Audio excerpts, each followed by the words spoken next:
La guerra de Israel contra Hamás ingresó en su segundo mes y tras semanas de incesantes bombardeos a Gaza, que dejaron más de 11.000 civiles muertos, las fuerzas de defensa de Israel desarrollan operaciones ofensivas en el enclave costero con epicentro en la ciudad de Gaza, el principal bastión de la organización yihadista palestina que fue aislado y rodeado por los israelíes. A pesar de su superioridad militar y tecnológica, los tanques israelíes están encontrando una fuerte resistencia de los combatientes de Hamás, que utilizan la red de túneles subterráneos de la organización para entablar intensos combates urbanos en un escenario de edificios destruidos y escombros.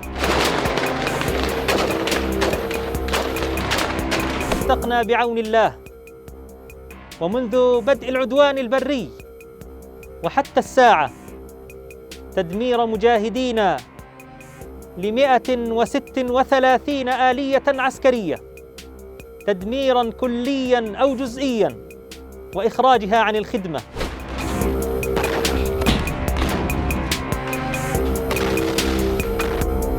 Según la información oficial de Tel Aviv, las fuerzas israelíes registran en lo que va de la operación terrestre en Gaza al menos 34 soldados muertos y más de 260 heridos, en tanto Hamás habría perdido decenas de milicianos, incluyendo algunos comandantes. Mientras estos combates tienen lugar, unos 50.000 palestinos iniciaron una migración desde el norte de la Franja de Gaza hacia el sur del enclave, aprovechando una ventana de oportunidad anunciada por el ejército israelí. Aunque miles todavía permanecen en la ciudad de Gaza, muchos de ellos refugiados en el hospital Al-Shifa, el principal centro de salud de la ciudad.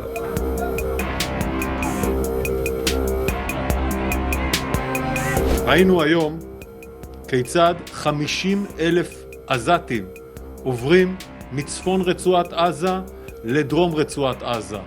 הם עוזבים כי הם מבינים שחמאס איבד שליטה בצפון עזה ובדרום בטוח יותר.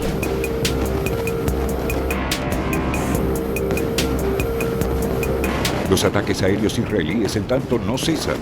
Hubo bombardeos en los campos de refugiados de Khan Younis, Jabalia y Nuseirat con decenas de muertos civiles.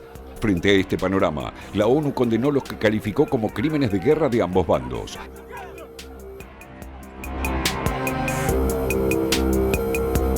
They were war crimes, as is the continued holding of hostages. The collective punishment by Israel of Palestinian civilians amounts also to a war crime, as does the unlawful, forcible evacuation of civilians. The massive bombardments by Israel have killed, maimed and injured, in particular women and children.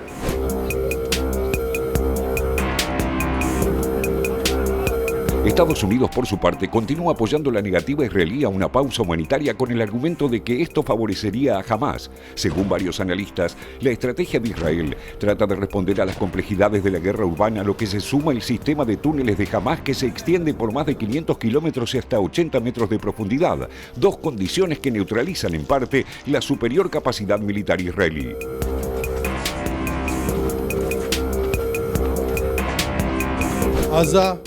היא בסיס הטרור הגדול ביותר שבנה האדם אי פעם. כל העיר הזו היא בסיס טרור אחד גדול. מתחת לקרקע קילומטרים של מנהרות. הן מתחברות אל בתי חולים, אל בתי ספר, הן מחוברות ביניהם.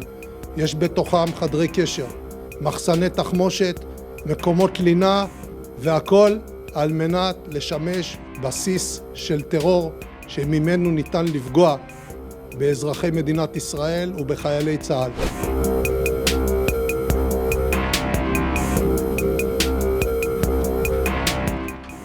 Israel cuenta con una división especial para estas situaciones, la unidad Yahalom, un cuerpo de élite de ingenieros de combate especializado en la búsqueda y destrucción de túneles. Sin embargo, a pesar de esto, el ejército israelí pretende evitar los combates dentro de los túneles, donde la ventaja estaría del lado de Hamás, que podría organizar emboscadas letales, lo que además pondría en peligro la vida de los 240 rehenes en manos del grupo, que estarían secuestrados en esas instalaciones subterráneas. En cambio, las fuerzas israelíes están empleando una combinación de raids limitados, recolección de información de inteligencia y creación de áreas seguras, avanzando paso a paso en un proceso lento con un objetivo principal: destruir la estructura de comando y control de la organización yihadista, eliminando a sus líderes y atacando su logística, en especial los generadores y sistemas de ventilación que vuelven operativos a los túneles.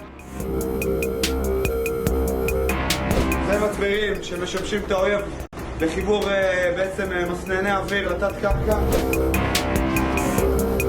Este es uno de los motivos por los que Israel justifica la negativa de permitir el ingreso de combustible a Gaza, lo que también afecta a los hospitales, que están en el límite de sus reservas para mantener dispositivos médicos vitales.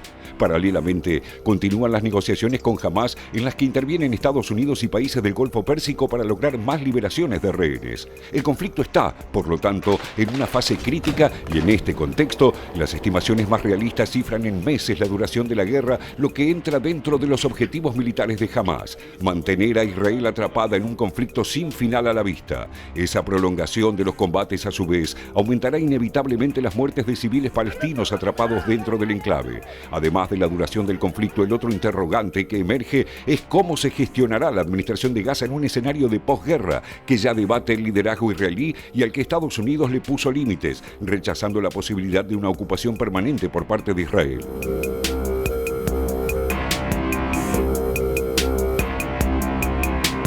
For me, the best case scenario would be that after the military operations end, the Palestinian Authority, and hopefully a revigorated Palestinian Authority, would be able to assume political control in Gaza.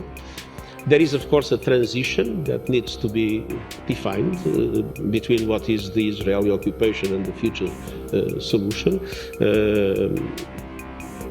Several entities can play a role. The UN can play a role. Several countries that are relevant in the region can play a role. The United States can play a role. So this is something that, of course, needs to be discussed with Palestinians, with Israelis. Para llegar a eso, Israel aún debe lograr sus objetivos declarados, destruir por completo a Hamás y garantizar que un ataque como el del 7 de octubre jamás vuelva a ocurrir. Dos metas que no serán fáciles de lograr y que tampoco garantizan el final del ciclo de violencia que define al conflicto palestino-israelí.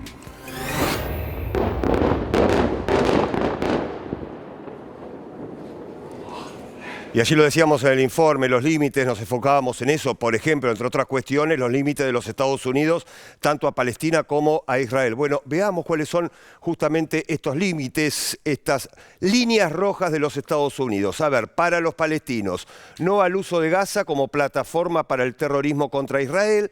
La segunda cuestión, no la continuidad de la administración de Gaza por Hamás. Tercera cuestión, no a eventuales amenazas terroristas desde Cisjordania. A ver, los límites de Estados Unidos para Israel, no al desplazamiento forzado de palestinos de Gaza, ni ahora ni cuando concluya la guerra. No a la reocupación de Gaza, no al bloqueo o sitio de Gaza, no a la reducción del territorio palestino. Bueno, aquí las líneas rojas de los Estados Unidos, tanto para Palestina como para Israel. Pero veamos cuáles serían los escenarios posguerra, un dato importante, medidas probables en cualquier escenario, creación de una zona buffer entre Gaza y el sur de Israel, presencia militar permanente de Israel en Gaza o potestad de entrar y salir cuando la situación así lo requiera. Bueno, veamos ahora tres escenarios posibles. Vayamos con el primero de los escenarios.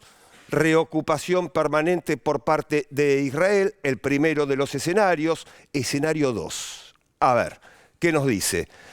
A ver, administración por la Autoridad Nacional Palestina, seguridad a cargo de Israel. Posibles escenario posguerra, Atención, escenario 3, y es el último. Administración por la Autoridad Nacional Palestina, seguridad a cargo de fuerzas de paz de Naciones Unidas o de una coalición internacional. Bueno, aquí los posibles tres escenarios posguerra, es decir, cuando concluya este conflicto en Medio Oriente. Recién veíamos los límites de los Estados Unidos y estos tres posibles escenarios, un poco lo que planteaba Eber cuando comenzamos esta edición de Televisión Pública Noticias Internacional. Bueno, varios escenarios posibles. Eber, por supuesto, ya se está mirando la posguerra, pero la realidad es que la guerra continúa.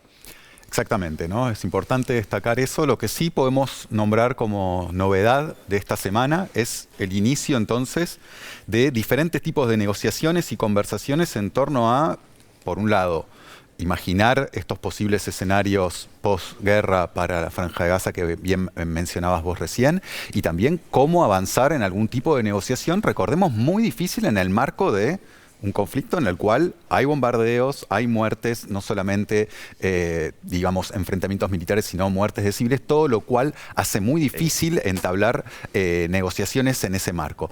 ¿Qué ha sido importante esta semana? Lo adelantábamos un poco al inicio del programa. Bueno, sobre todo, dos reuniones muy importantes. Una en Qatar, entre los servicios de inteligencia norteamericanos, la CIA, el Mossad y los servicios y autoridades políticas cataríes. Reunión importante porque recordemos además que Qatar tiene un vínculo muy estrecho con Hamás. Es de hecho Qatar quien, con la anuencia de Israel, financió en buena parte estos años de gobierno de Hamás en la Franja de Gaza. Allí se establecieron negociaciones que a priori, por lo que se fue filtrando a la prensa durante los últimos días, tienen sobre todo que ver con dos cuestiones. Por un lado, la búsqueda de algún tipo de tregua humanitaria, no cese del fuego, tregua humanitaria que decantó en esto que ha sucedido. Tenemos una suerte de escenario en el que durante 4 horas diarias Israel ha autorizado el ingreso de ayuda humanitaria para la población civil. Se le reclamaba en principio 3 días de cese del fuego. Sí. Eso finalmente decantó en estas 4 horas.